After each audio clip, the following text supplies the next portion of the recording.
Bueno, amigos y amigas, estamos en otra entrevista. Esta vez me acompaña nuevamente nuestra muy buena amiga Angélica Rivas Monge.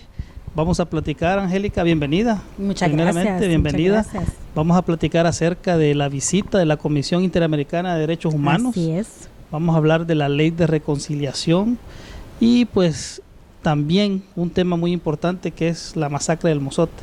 Un proceso que ya trae años, ¿verdad? Ya traemos años en eso, ya hay un juicio. Así ¿verdad? es, actualmente abierto. Abierto, vamos a platicar acerca de eso y como sabemos que la entrevista pues no dura mucho tiempo, vamos a tratar de ser, digamos, capsulado, vamos a capsular, pero aquí está la plataforma para seguir hablando indudablemente de estos temas. Así de que bienvenida nuevamente, Angélica. Muchas gracias, Antonio. Es nuestro objetivo que la ciudadanía conozca acerca de todos estos temas. Así es. ¿Cómo está lo de la visita de la Comisión Interamericana de Derechos Humanos? En general, en la sociedad salvadoreña no tenemos mucha conciencia de qué significa eso. Tristemente. Porque realmente decimos, sí, que son unos cheles que vinieron o qué, no sé si de dónde, de Europa, de Estados Unidos, pero o sea, en general nosotros los salvadoreños y las salvadoreñas quizás no conocemos qué significa esa visita, Angélica.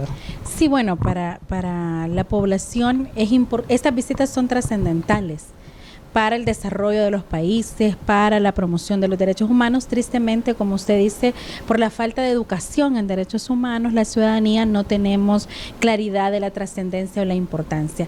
Efectivamente, la semana pasada estuvo en el país la Comisión Interamericana de Derechos Humanos en una visita que se conoce como visita in loco o visita in situ. Esto quiere decir que los comisionados y las comisionadas personalmente llegan y tiene que ser una visita cuya invitación viene desde el Estado. O sea, es decir, el gobierno, el Ejecutivo, es quien invita a la Comisión a hacer esta visita de verificación de los derechos humanos en el país. En este caso, pues el presidente de la República les invitó y efectivamente pues se cumplió la fecha. Estuvieron acá la semana pasada. Esta visita es para conocer, después de 32 años, que la comisión no visitaba El Salvador, como una visita in loco, porque aquí sí han habido visitas de comisionados de las diferentes relatorías de derechos humanos para conocer temas específicos en El Salvador. En el 2017, por ejemplo, la presidenta de la comisión estuvo en El Salvador en una visita oficial también, pero esta es una visita especial porque conoce de manera general de todos los temas. No viene una comisionada, sino más de uno. En general es toda la comisión y conocen de primera mano la situación de derechos humanos. Entonces, eso es lo que ha acontecido en el país. Es bien interesante porque ellas van a sacar pues un comunicado ya en los próximos días de su visita, que es como un comunicado preliminar, pero unos meses después sacan un informe general de cómo encontraron el país y las recomendaciones que le hacen al Estado salvadoreño en materia de derechos humanos. Y ahí puntualizan, digamos, dónde es que podría estar. Entonces, estas recomendaciones, a mí siempre me pregunta la gente, pero ¿y eso qué trascendencia tiene? La tiene si la ciudadanía nos apropiamos de eso y vemos la manera de que esto se cumpla. Para ponerle un ejemplo, la anterior, en 1978, hubo una visita in loco de la comisión en El Salvador. En ese entonces, por ejemplo, estábamos en un momento muy convulsionado del país, pero si usted revisa, muchas de las cosas que se dijeron en aquel entonces son plenamente vigentes. Por ejemplo, le preocupaba a la comisión en aquel momento la militarización de nuestro país, que en las calles, que hubieran fuerzas militares dando seguridad pública, nos suena tan parecido a la realidad en pleno 2019, ¿verdad? O, por ejemplo, en 1987, que fue la siguiente visita y la última, hace 32 años, que hablaba más del tema de los acuerdos de paz, porque pues estábamos en guerra, y era como ese tema. Hoy visitaron El Salvador ya en una democracia, ¿verdad? Con este nuevo gobierno, entonces son otras, seguramente serán otras luces también de un país que ha avanzado a su manera, pero que tiene todavía grandes retos en materia de derechos humanos, y eso es un poco lo que hacen estas visitas. Así que estamos a la expectativa de que surja el informe. Quizás cuando surja puedo volver a venir a su programa y hablar sobre las recomendaciones puntuales, pero en principio pues muy felices que El Salvador haya sido visto y que el Estado salvadoreño haya visto bien también invitar a la comisión. Son dos cosas diferentes, ¿verdad? La Comisión Interamericana es una cosa y la Corte Interamericana es otra cosa, pero ambas instancias del sistema interamericano que tienen vínculo directo con El Salvador a partir de que El Salvador ha ratificado la Convención Americana de Derechos Humanos y somos parte de la OEA, ¿verdad? Sí. Angélica, interesante. Podemos decir entonces que la Comisión Interamericana de Derechos Humanos no llega a un país si realmente no es necesario llegar. Es correcto, es decir, pero no hay ningún país, al menos no en el hemisferio nuestro, no en el sistema interamericano, que no tenga alguna debilidad en materia de derechos humanos, unos más que otros, uno frente a unas problemáticas frente a otras, pero la comisión pues son expertos, ¿no? Los comisionados son personas expertas en materia de derechos humanos y que precisamente son las personas llamadas a ver esos países en el sistema interamericano, porque luego en el sistema universal de derechos humanos también hay otros mecanismos. Es decir, si la Comisión Interamericana vino allá a finales de los 70, vino a finales de los 80, quiere decir que hay cosas que no han cambiado, precisamente, porque si no, estamos viendo lo que decía, militarización, impunidad, un sistema judicial corrupto. Correcto. Y todo eso tiene que ver con los derechos humanos, por supuesto. Y además que la comisión, aunque la invitación la hace el Ejecutivo, es decir, el gobierno, la comisión mira al Estado en su conjunto, a todos los órganos. El cumplimiento de los derechos humanos son tanto de la Corte Suprema de Justicia como del Ejecutivo, como del Legislativo, ¿verdad? Y entonces precisamente este es otro de los temas que vamos a hablar ahorita, que la comisión viene en un momento en el que en El Salvador se está discutiendo una ley de reconciliación, lo voy a decir entre comillas, que es como la nueva versión de la ley de amnistía. Aquí este punto es muy importante, Antonio, porque es de recordar que en El Salvador han habido diferentes condenas, digamos, al Estado salvadoreño. Dos son las que conocemos de manera directa, que es la del masacre del Mozote, que El Salvador fue condenado por la Corte Interamericana de Derechos Humanos, y el de las hermanitas Serrano Cruz. El masacre del Mozote en este momento tiene especial vigencia porque a partir de la presión internacional y nacional que hicimos diferentes organizaciones y personas durante muchos años sobre la necesidad de la derogatoria de la ley de amnistía. Si usted recuerda, y los amigos y amigas que nos están viendo recuerdan, hubo una sentencia de la Sala de lo Constitucional que derogó la ley de amnistía, y esa sentencia le obliga al Estado, en este caso a la Asamblea Legislativa, a crear una nueva ley de, ahora sí, de reconciliación, de reparación, de justicia, ¿no? Y esta nueva ley tenía un plazo para emitirla. Yo le quiero contar que ya la Sala ha dado por última vez, entendería yo, un tercer plazo que vence en febrero del próximo año a la Asamblea Legislativa para que cumpla la sentencia. ¿Cuál ha sido el problema? El problema que ha habido en relación al tema de la ley es que la Asamblea Legislativa lo ha hecho mal. Quiero decir muy mal, porque no ha escuchado a las víctimas. La Asamblea Legislativa debía hacer un proceso de consulta para hacer la nueva ley, derogada la ley de amnistía, que efectivamente era una ley que le daba amnistía a todos los perpetradores, ¿verdad? De todas las masacres y de toda la violencia, los asesinatos, ¿verdad?, de lesa humanidad que hubieron aquí durante el tema del conflicto armado en El Salvador. Debía de crear la nueva ley y para eso debía hacer una consulta. Hicieron una consulta, Antonio, que dicho sea de paso no tenía metodología clara de consulta y que además juntaron a las víctimas con los militares, con los perpetradores. O sea, aquello fue cualquier cosa. Y de eso sacaron un anteproyecto que lo tenía la comisión. Si usted se recuerda, la comisión estaba presidida por el diputado Angulo. El diputado Angulo ha sido señalado, digamos, porque él fue el que estuvo en la comisión que elaboró la ley de amnistía derogada. Primer error, porque ponen al que estuvo antes generando la amnistía para todos estos perpetradores en la comisión nueva, número 1. Además, ha estado en esta comisión el diputado Rodolfo Parker. Usted sabe, y bueno, los amigos y amigas que nos están viendo, que Rodolfo Parker fue un señalado por la Comisión de la Verdad en el tema de la masacre de los jesuitas. Es decir, esto es conocido, ¿verdad? Ocultó información. Ocultó información, es lo que se ha dicho, correcto. Entonces, no puede estar. El diputado El Chato Vargas ha estado en esta comisión. El diputado Almendares. O sea, para que usted se haga, y los amigos y amigas televidentes se hagan una idea de los personajes que tienen señalamientos en esta materia, es decir, los mismos que son juez y parte.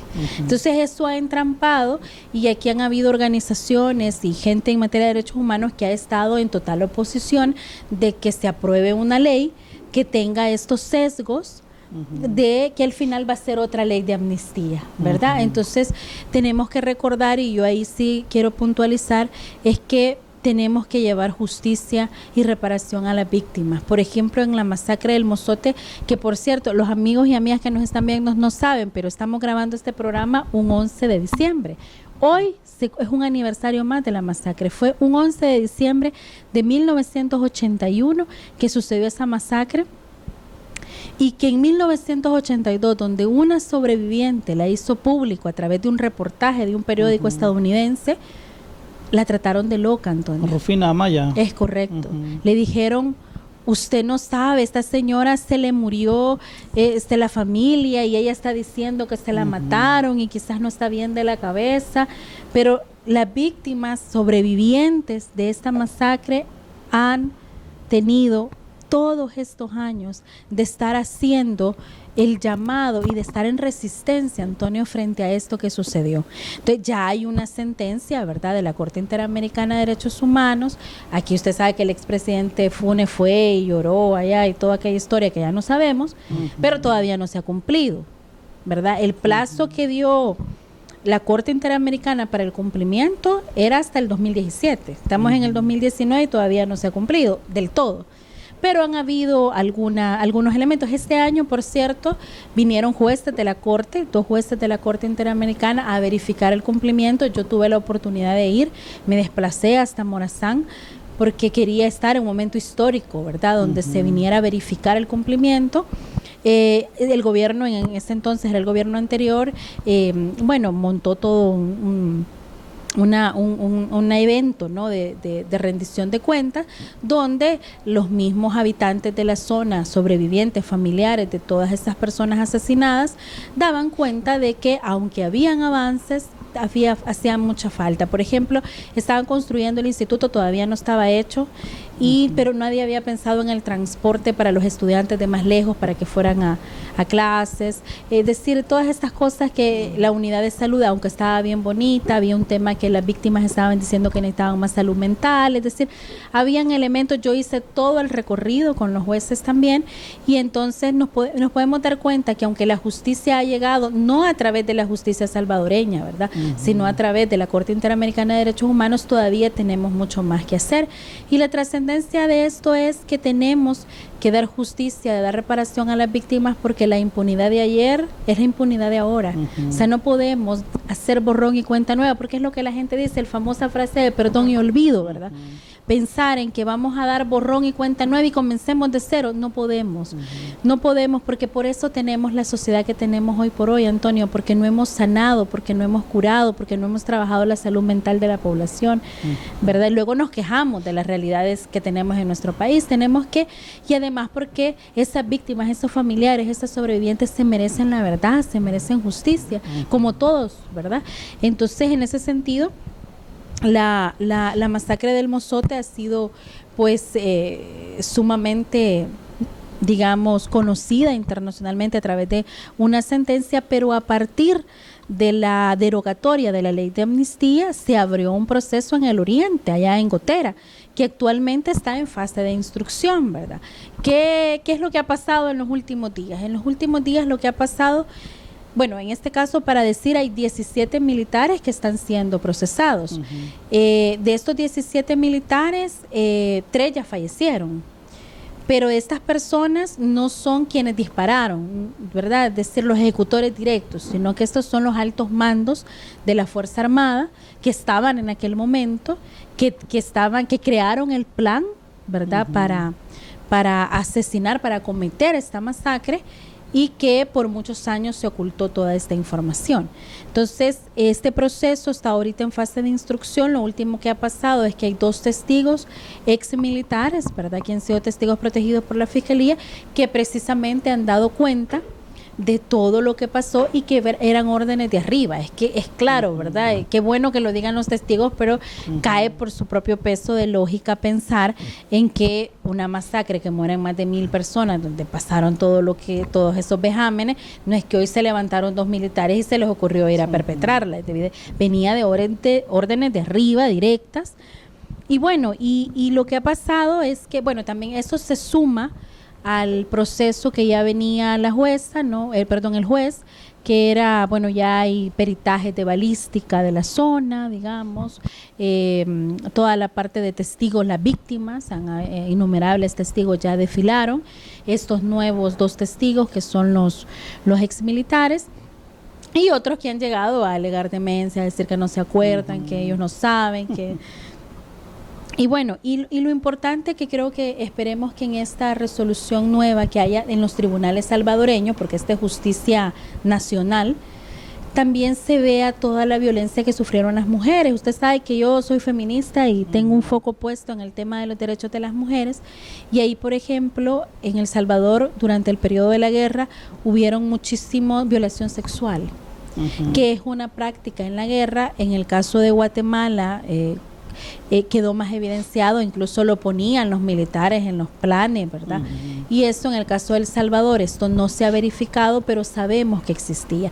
Y por ejemplo, en el caso de la masacre del Mozote, testigos, sobrevivientes, ¿verdad?, que estuvieron en ese momento, en ese lugar, evidencian cómo encontraron a muchas mujeres, que las encontraron con la falda hacia arriba, amarradas, una cosa que la Fiscalía le ha mal llamado la cebolla, que es que les suben la falda, que claramente antes de matarlas les violaron sexualmente los militares.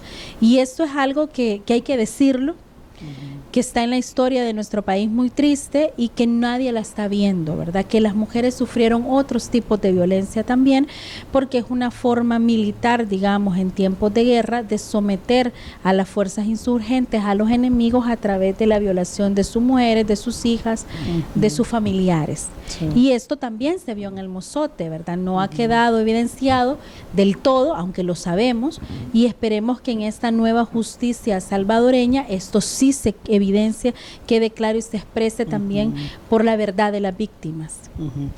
Increíble, Angélica, siempre me deja escuchándole, porque la verdad es que conoce muy bien los temas, y eso es lo que nosotros queremos, pues, ¿verdad? De que a través de Tu Patria TV que se conozcan estos temas, que se hagan las valoraciones y las justificaciones, digámoslo, con conocimiento, pues, con argumentos, porque no podemos estar, digamos, estar en contra de algo si no tenemos una argumentación, si no tenemos un argumento claro. Yo decir que en el caso de la ley de reconciliación, muy bien con lo que se decía, nosotros hicimos una entrevista a Pablo Parada Andino, quien fue jefe guerrillero en este país y fue asesor personal militar del expresidente Sánchez Serén, y él nos ha contado en esta entrevista de cómo Sánchez Serén y la cúpula de las Fuerzas Populares de Liberación, FPL, una parte de la guerrilla salvadoreña, se hicieron del ojo pacho cuando hubieron asesinatos, más de 1,000 asesinados, combatientes revolucionarios acusados de ser agentes de la CIA, del FBI, infiltrados del gobierno, infiltrados de la Fuerza Armada, y como dice Goyo, que era el nombre en la guerra, tantas otras tonteras que se inventaron. Ahí hay casos de niños. Goyo menciona acerca de un pelotón como de 15 niños asesinados, fusilados por el excomandante Mayo Cibrián, quien también fue ajusticiado durante el periodo de la guerra. Digo esto porque en esa parte también hay hay mucha tela que cortar en ese sentido, sí. porque ahí está la violación de niñas, niños, así como en el Mozote. También en este caso hay muchas mujeres que fueron asesinadas, fueron brutalmente torturadas por los mismos compañeros de la guerrilla. Y a mucha gente no le conviene, vamos a usar esa palabra, que esto salga a la luz. Y ahí explica que haya tanto entrampamiento para cumplir la sentencia de la sala, para crear una ley en este sentido, y que hayan incluso, ¿verdad?, personas, diputados de todos los partidos, incluyendo el FMLN, que están en la misma lógica de crear una ley le voy a llamar, una ley que no va a tener ningún sentido para la reparación y la justicia para las víctimas. Y esto que usted me está contando, nos está contando, explica en gran medida esa actitud, ¿no? Exacto, y justamente es eso. Me recordé por toda la explicación que nos ha dado, porque básicamente ese es el objetivo de ellos. Una ley de reconciliación que realmente les beneficia a ellos. Y no a las víctimas. Y no a las víctimas. No a las víctimas. Entonces, en el caso de Goyo, pues nos decía a nosotros, lo que queremos es justicia. Así es. Y que se sepa por qué fueron asesinados. Y en el caso del Mozote, igual, yo leí un libro muy bonito, a mí me impactó bastante, fue quizás el primer libro que leí sobre la masacre del Mozote, que se llama Luciérnagas en el Mozote. Muy bonito, me impactó, yo estaba pues adolescente cuando lo leí, y la verdad es de que ahí narra todo eso. Hay gente en las redes sociales, en la página de Tu Patria TV, hay gente que nos comenta y nos dice de que eso no pasó, que lo del Mozote es un invento, que lo del Mozote, no sé, que ellos eran guerrilleros, que los muertos eran guerrilleros. Y fíjese que realmente hay una cosa que hay que decir. La masacre del Mozote, como la masacre de Las Hojas, la del Zumpul, la de Cabañas, en Santa Marta, todas esas fueron dentro de una estrategia de guerra impulsada o promovida, o digámoslo así, orientada por los asesores estadounidenses. Así es. Y que era quitarle, como decían ellos, quitarle el agua al pez. Para ellos la población era la que de alguna manera, podía generar algunas condiciones para que la guerrilla se desarrollara, o de ahí mismo salía la guerrilla. Pues un pueblo masacrado no tenía otra opción que agarrar las armas. Entonces esa fue una orientación estadounidense, hay que decirlo, ¿verdad? Porque si vamos a rescatar la historia y la memoria, hay que rescatarla bien. Hay que rescatarla bien. Sí. Así es de que han sido y fueron los asesores estadounidenses los que promovieron este tipo de masacres para quitarle el agua al pez, como decían ellos, y para crear ese temor, para que la gente dijera, yo mejor me voy para otra parte, pero no me meto a la guerrilla. Esa fue básicamente. Interesante, Angélica, cómo hemos, abordado este tema. Decir que esperamos nosotros que realmente en el caso de la ley de reconciliación podamos tener una ley de reconciliación que sea, que esté en el centro las víctimas. Así ¿verdad? Es, se ha creado una nueva comisión, un nuevo grupo técnico para darle seguimiento. Entiendo que lo está coordinando un santaneco, Óscar Luna, el ex procurador de Derechos Humanos, obviamente con diputados, ¿verdad? Y gente de la Asamblea, y que esperemos que en este nuevo periodo que se les vence el 28 de febrero, que el nuevo plazo, ¿verdad?, la nueva prórroga que les ha dado la sala, se logre tener. La idea es que las víctimas, ¿verdad?, han presentado un anteproyecto.